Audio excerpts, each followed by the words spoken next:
탈무드에 나오는 이야기 가운데 이런 이야기가 있습니다. 어떤 사람이 밤에 등불을 들고 어두운 골목을 지나가고 있었습니다.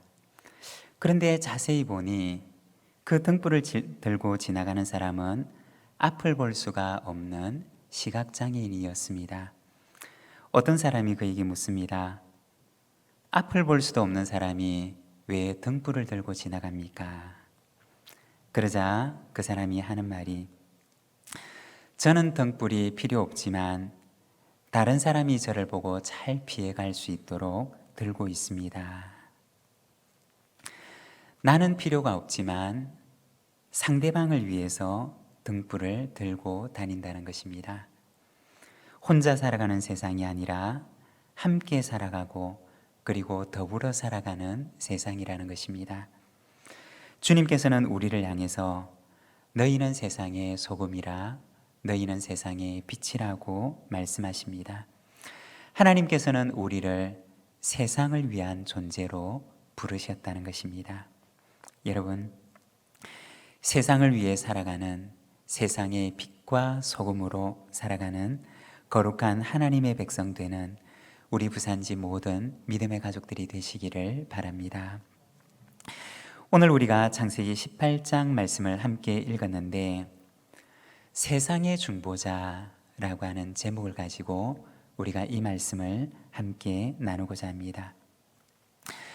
우리가 하나님께서 아브라함의 인생을 이끌어 가시는 그 이야기들을 우리가 창세기 말씀을 통해서 함께 보고 있습니다. 그런데 하나님께서 아브라함의 인생을 이끌어 가시는데 어디를 향해 어떻게 인도해 가시느냐? 오늘 우리가 읽었던 창세기 18장 말씀을 보게 되면 하나님께서 아브라함을 세상을 위한 존재로 이끌어 가신다는 것입니다. 우리가 어렸을 때는 나만 합니다. 내가 세상의 중심인 줄 알고 모든 것을 나 위주로 생각을 하고, 그리고 내가 가지고 있는 모든 관심은 오직 나와 관계되는 것 뿐입니다. 그렇지만 나이가 들고 인생의 경륜이 깊어져 가면서 우리는 나 외에 다른 사람이 있다고 하는 사실을 깨닫게 됩니다. 나한테만 관심이 있다가 나이가 들면서 다른 사람에 대해서도 관심을 기울이게 되고, 그리고 내가 가진 세계관에 오직 나만 존재하다가 거기에 타인의 존재가 들어오게 되는 것입니다. 이것이 바로 사람이 성숙해져 가는 과정이라는 것입니다.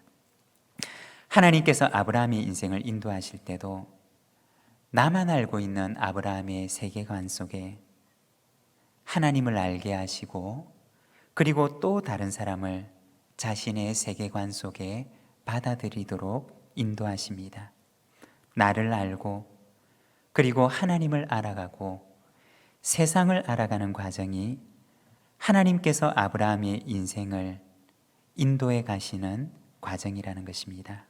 여러분, 우리의 인생은 하나님께서 어떻게 인도하실까요? 우리도 역시 마찬가지일 것입니다.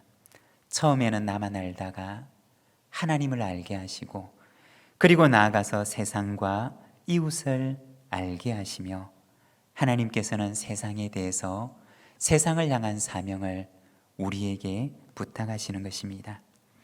창세기 18장에서는 특별히 세상의 한 단면을 보여주는 소돔과 고모라에 관한 이야기를 우리에게 들려줍니다. 오늘 우리가 읽었던 말씀 18장 1절의 말씀을 우리가 자막을 보면서 같이 한번 읽도록 하겠습니다. 함께 읽겠습니다. 여호와께서 마므레 상수리 나무들이 있는 곳에서 아브라함에게 나타나시니라. 여기 보면 어느 날 하나님께서 아브라함에게 나타나셨던 이야기를 보여줍니다. 여기 이 말씀에 보면 하나님과 아브라함과의 이 만남의 주도권이 아브라함에게 있었던 것이 아니라 하나님께 있었다는 사실을 보여줍니다. 아브라함이 어쩌다 보니 하나님을 찾아서 만나게 된 것이 아니라 이 사건은 하나님께서 어떤 의도를 가지시고 어떤 목적을 가지시고 이 아브라함을 찾아오셨던 것을 우리에게 보여주는 것입니다. 왜 찾아오셨느냐? 하나님께서 찾아오시는 데는 반드시 거기에는 목적이 있습니다. 그것은 아브라함을 하나님께서 계획하셨던 그 다음 단계로 인도하시기 위함이었다는 것입니다. 자기만을 위해 살아가는 이 아브라함에게 하나님께서 찾아오셔서 그를 세상을 위한 존재로 만드시기 위해서 그를 찾아오시는 것입니다. 자기만 아는 존재가 아니라 세상을 위해 살아가는 존재로 만드시기 위해서 하나님께서 아브라함을 찾으신 것입니다. 창세기 12장 3절에 보면 하나님께서 아브라함을 처음 부르실 때 이야기가 나오는데 창세기 12장 3절에 보면 이렇게 말씀합니다. 너를 축복하는 자에게는 내가 복을 내리고 너를 저주하는 자에게는 내가 저주하리니 땅의 모든 족속이 너로 말미암아 복을 얻을 것이라 하신지라. 하나님께서 아브라함을 택하시고 그를 부르신 이유는 아브라함을 통해서 세상의 모든 사람들이 복을 얻도록 하기 위한 계획을 가지시고 아브라함을 부르셨음을 말씀하십니다. 그리고 오늘 우리가 읽었던 18절 말씀에도 보면 하나님께서 또 한 번 그를 부르신 이유를 되풀이하시는데 18절의 말씀을 보게 되면 아브라함은 강대한 나라가 되고 천하 만민은 그로 말미암아 복을 받게 될 것이 아니냐라고 하십니다. 단순히 아브라함이 잘 되도록 하기 위해서 하나님께서 그를 부르신 것이 아니라 하나님의 그 마음의 계획은 아브라함을 통해서 천하 만민이 복을 받도록 하기 위해서 그를 부르셨다는 것입니다. 하나님께서는 아브라함을 부르실 때 단순히 그 한 사람을 위해서 부르신 것이 아니라 그를 통해서 더 놀라운 더 큰 계획을 가지고 그를 부르셨다는 것입니다. 그리고 특별히 소돔과 고모라에 대한 하나님의 계획을 오늘 본문에 보면 그에게 들려주시는데 16절과 17절의 말씀을 보면 이렇게 말씀을 합니다. 그 사람들이 거기서 일어나서 소돔으로 향하고 아브라함은 그들을 전송하러 함께 나가니라. 여호와께서 이르시되 내가 하려는 것을 아브라함에게 숨기겠느냐. 그리고 20절과 21절 말씀을 보면 여호와께서 또 이르시되 소돔과 고모라에 대한 부르짖음이 크고 그 죄악이 심히 무거우니 내가 이제 내려가서 그 모든 행한 것이 과연 내게 들린 부르짖음과 같은지 그렇지 않은지 내가 보고 알려 하노라. 16절과 17절의 말씀을 보게 되면 아브라함이 여호와 하나님과 그 일행을 지극히 대접을 하고 극진히 대접을 하고 그리고 소돔과 고모라의 심판을 위해서 길을 떠나가시는 그 하나님의 일행을 배웅하게 됩니다. 그리고 하나님께서는 아브라함에게 소돔과 고모라에 대한 계획을 들려주시는데 22절에 보면 그 사람들이 거기서 떠나 소돔으로 향하여 가고 아브라함은 여호와 앞에 그대로 섰더니라고 말씀을 합니다. 먼저 앞에 나왔던 16절에 보면 길을 떠나는 하나님과 그 일행을 아브라함이 배웅을 하는데 아마도 상당한 거리까지 이 아브라함이 그 일행을 배웅했던 것으로 여겨집니다. 그리고 이제는 그 배웅을 마치는데 거기에서 두 사람은 소돔과 고모라를 향하여 길을 떠나가고 그리고 아브라함은 하나님과 함께 오늘 우리가 읽었던 그 본문의 긴 이야기들을 나누게 됩니다. 여러분, 이 장면을 한번 상상해 보시기를 바랍니다. 아마도 생각건대 아브라함은 하나님께서 하나님과 함께 하셨던 그 일행을 배웅을 합니다. 헤브론에서부터 시작해서 소돔과 고모라로 가는 어떤 길목까지 그들을 배웅하게 됩니다. 헤브론이라고 하는 지역은 위치상으로 보게 되면 아주 높은 고지대에 위치해 있었습니다. 소돔과 고모라는 어떠하냐? 소돔과 고모라는 거기에 비해서는 아주 낮은 저지대에 위치해 있었습니다. 아마도 아브라함이 여호와의 일행을 배웅하는데 한참을 배웅하다가 아마도 여호와 하나님과 그 일행이 그리고 아브라함과 함께 가다가 아마도 어느 지점에 이르렀는데 그곳은 소돔과 고모라가 저 멀리 저 아래에 내려다 보이는 전망이 탁 트여 있는 어떤 곳에서 멈추어 서게 되었을 것입니다. 그리고 그곳에서 저 멀리 내려다 보이는 소돔과 고모라 성을 내려다보면서 하나님께서 아브라함에게 그 성에 대한 계획을 말씀하시는 것입니다. 내가 어떻게 아브라함에게 나의 계획을 말하지 않을 수가 있겠느냐 라고 하시면서 그 성을 향한 계획을 말씀하시는 것입니다. 그리고 그곳에서 소돔과 고모라를 위해서 아브라함은 하나님께 간절하게 중보를 합니다. 오늘은 우리가 이 창세기 18장의 말씀을 보면서 세상의 중보자로 부름을 받은 하나님의 백성의 세 가지 사명에 대해서 우리가 잠시 말씀을 묵상하고자 합니다. 세상의 중보자로 부름을 받은 하나님의 백성은 어떠한 사명을 가진 존재인가?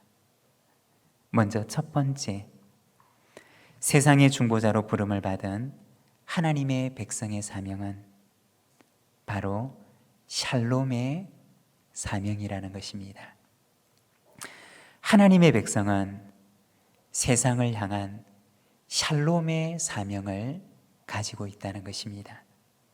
샬롬이라고 하는 말은 평안이라고 하는 의미를 가지고 있는데 예레미야 29장 7절에 보면 하나님께서 바벨론의 포로로 잡혀가 있는 백성들에게 말씀을 하시는 그 말씀이 나타나는데 거기에 보면 이렇게 말씀을 하십니다.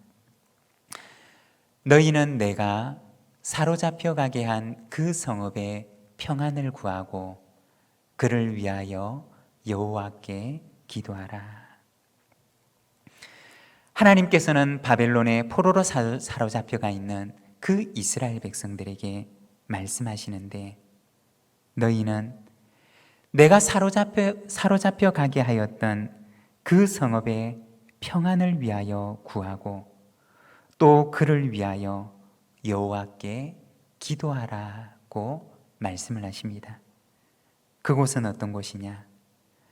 그들을 멸망시켰던 원수의 도성이었습니다. 그곳은 어떤 곳이었느냐? 그들이 포로로 잡혀와 살아가고 있고 또 힘으로 그들을 압제하고 있는 바벨론의 도시들이었던 것입니다. 그런데 하나님께서는 이스라엘 백성들을 향하여 말씀하시기를 너희는 그 성의 평안을 위하여 기도하라고 말씀하셨던 것입니다. 이것이 이스라엘 백성들에게, 하나님의 백성들에게, 바벨론의 포로로 잡혀가 있는 그들에게 주셨던 말씀이었던 것입니다. 오늘 본문에 나와 있는 이 소돔과 고모라는 어떤 곳이냐? 그곳은 죄악의 도시였습니다. 그곳에서 일어나는 날마다의 죄악으로 인하여서 그 주변에 있는 많은 사람들이 그 성의 죄악으로 인하여 탄식하고 하나님께 부르짖는 도시였습니다. 그런데 하나님께서는 하나님의 백성들에게 그 성의 평안을 위하여 기도하라고 말씀하셨던 것입니다. 왜냐하면 그것이 바로 하나님의 백성들에게 주셨던 하나님의 사명이라는 것입니다. 오늘 말씀에 보면 소돔과 고모라의 평안을 위해서 기도하는 아브라함의 모습을 보여줍니다. 어차피 망해버릴 도시인데 아브라함이 그렇게 하나님께 간구해도 어차피 망할 수밖에 없는 도시인데 그럼에도 불구하고 하나님께서는 그 성을 위하여 간구하게 하셨고 아브라함은 그 성을 위해서 오늘 하나님께 기도하는 것입니다. 여러분, 이것이 하나님께서 아브라함을 부르신 이유라는 것입니다. 하나님께서 아브라함을 택하시고 그를 하나님의 특별히 선택된 백성으로 부르신 이유라는 것입니다. 여러분, 하나님께서 오늘 우리에게 왜 하나님의 자녀라고 하는 이름을 주셨을까요? 왜 하나님께서 우리를 그 많은 사람 가운데 택하시고 우리를 부르시며 하나님의 백성이라고 말씀하실까요? 그것은 오늘 우리에게도 우리가 살아가는 이 땅에, 이 성읍에, 이 도시의 평안을 위하여, 샬롬을 위하여 기도하는 자로 우리를 부르셨기 때문이라는 것입니다. 성 프란시스의 기도 가운데 평화의 도구라고 하는 기도가 있습니다. 그 기도에 보게 되면 주여 나를 평화의 도구로 써주소서라고 기도합니다. 찬양에 보면 주여 나를 평화의 도구로 써주소서. 미움이 있는 곳에 사랑을, 상처가 있는 곳에 용서를, 분열이 있는 곳에 일치를, 의욕이 있는 곳에 믿음을 심게 하소서.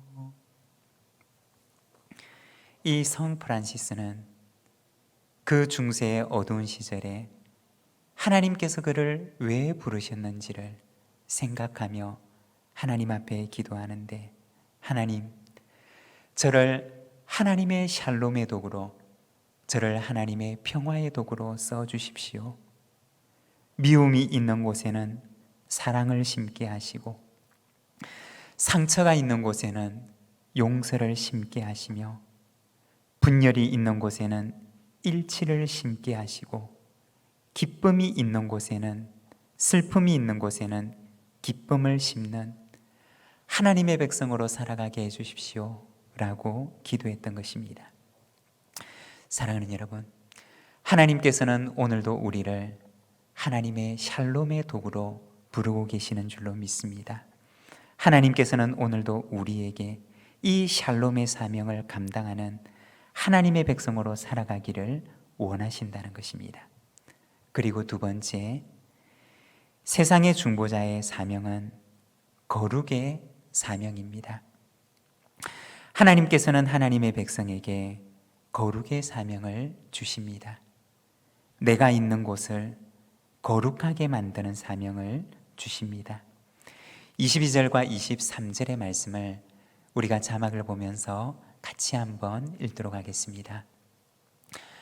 아브라함이 가까이 나아가 이르되 주께서 의인을 악인과 함께 멸하려 하시나이까. 그 성 중에 의인 50명이 있을지라도 주께서 그곳을 멸하시고 그 50 의인을 위하여 용서하지 아니하시리까. 여기에 보면 아브라함이 하나님께 기도하는데, 하나님, 주님께서 의인을 악인과 함께 멸하려고 하십니까? 라고 기도합니다. 소돔과 고모라 성을 위해서 기도하는데 하나님의 정의에 기대어서, 하나님의 공의에 기대어서 하나님께 기도합니다. 하나님, 악인과 의인을 함께 멸하시는 것이 하나님의 뜻입니까? 의인을 악인과 함께 멸하시는 것이 하나님의 정의에 합당한 것입니까? 라고 그는 기도합니다. 마치 하나님께 항변하는 것처럼 그는 기도하는데, 물론 아브라함이 하나님의 그 정의와 공의에 비추어서 하나님께 이 기도를 하지만, 그러나 여기에서 우리가 또 한 가지 더 생각해야 할 것이 있는데, 아브라함이 하나님께 구했던 그 50명, 만일 그 성 중에 50명의 의인이 있다면 그 성을 어찌하시겠습니까? 그리고 아브라함이 하나님께 구하였던 45명, 그리고 40명, 30명, 20명, 10명, 그가 하나님께 간구했던 그 성의 의인의 숫자는 그 성을 다시 거룩하게 회복시킬 수 있는 최소한의 희망의 숫자였다는 것입니다. 아브라함은 하나님께 기도하기를, 하나님, 만일에 그 성에 50명의 의인이 있다면 그곳이 희망이 있는 곳이 아닐까요? 만일에 그 가운데 45명이 있다면, 아니 40명이 있다면, 아니 하나님, 그곳에 만일에 10명의 의인이라도 있다면 그 성이 희망이 있는 성이 되지 않을까요? 라고 간구했던 것입니다. 여러분, 하나님에게 있어서 우리는 어떠한 존재냐? 하나님의 희망의 숫자라는 것입니다. 우리가 살아가는 삶의 현장을, 오늘 내가 몸담고 있는 나의 가정에, 나의 일터에, 내가 속한 삶의 현장에서 그곳을 거룩하게 만들어 갈 수 있는, 그곳을 하나님의 나라로 일구어 갈 수 있는 하나님의 희망의 숫자가 바로 하나님에게 있어서 오늘 우리들의 수라는 것입니다. 하나님께서는 소돔과 고모라의 타락보다 그 땅에서 살아가는 한 사람의 의인에 더 희망을 두셨다는 것입니다. 만일에 거기에 10명의 의인만 있어도 하나님께서 그곳에 희망을 두시며 소망을 두시며 그 땅을 멸하지 아니하고 그곳을 인내하며 기다리시리라 말씀하셨던 것입니다. 사랑하는 여러분, 오늘 우리는 하나님의 희망인 줄로 믿습니다. 하나님께서는 이 땅의 타락보다, 하나님을 알지 못하는 이 땅의 무지함보다 오히려 우리 속에서 희망을 발견하시며 몇 되지 않는 우리를 통해서 하나님께서는 이 땅을 거룩케 하실 그 소망을 오늘도 포기하지 아니하시고 우리를 바라보신다는 것입니다. 하나님의 백성에게는 거룩의 사명이 있습니다. 그 도시를 거룩케 할 사명이 있으며 그 도시를 하나님의 땅으로 일구어 갈 사명이 있는 것입니다. 여러분, 우리의 가정과 우리의 일터, 우리가 살아가는 삶의 현장을 하나님의 나라로 만들어가는 거룩의 사명을 감당하는 하나님의 희망의 사람으로 살아가시기를 바랍니다. 그리고 세 번째, 세상의 중보자의 사명은 변화의 사명입니다. 세상의 중보자로 부름을 받은 하나님의 백성에게 하나님께서는 그곳을 변화시킬 사명을 주셨습니다. 세상의 풍조에 매몰되어 살아가는 것이 아니라 그곳을 변화시킬 변화의 사람으로 우리를 부르셨다는 것입니다. 오늘 우리가 읽었던 창세기 18장에 보면 불행하게도 타락한 도시였던 소돔과 고모라를 변화시킬 희망을 하나님께서는 발견할 수가 없으셨던 것입니다.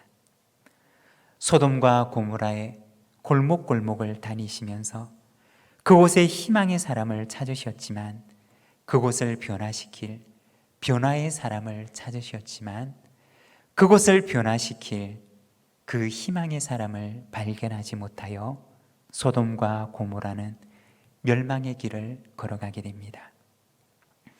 창세기 18장에서는 하나님께서 소돔과 고모라가 한눈에 내려다 보이는 그곳에서 아브라함과 함께 말씀을 나누시며 세상을 향한 하나님의 계획을 그에게 들려주십니다. 그리고 세상을 향하여 눈을 들게 하시며 세상을 향한 그의 사명을 일깨워 주십니다. 하나님께서는 오늘도 우리를 인도하십니다. 세상을 보게 하시고 소망 없이 살아가는 사람들을 향한 하나님의 계획을 보여주시며 세상의 즐거움에 젖어서 하나님을 잊고 살아가는 사람들을 보여주시며 우리에게 말씀하시기를 천하 만민이 너로 말미암아 복을 받을 것이다 말씀하십니다. 여러분, 우리를 향한 세상을 위하여 부르시는 그 하나님의 부르심을 기억하며 오늘도 우리가 이 땅 가운데 삶의 연장을 하나님의 나라로 만들어가며 세상을 복되게 하는 거룩한 사명을 감당하는 우리 부산진 모든 믿음의 가족들의 삶이 되시기를 간절히 소망합니다.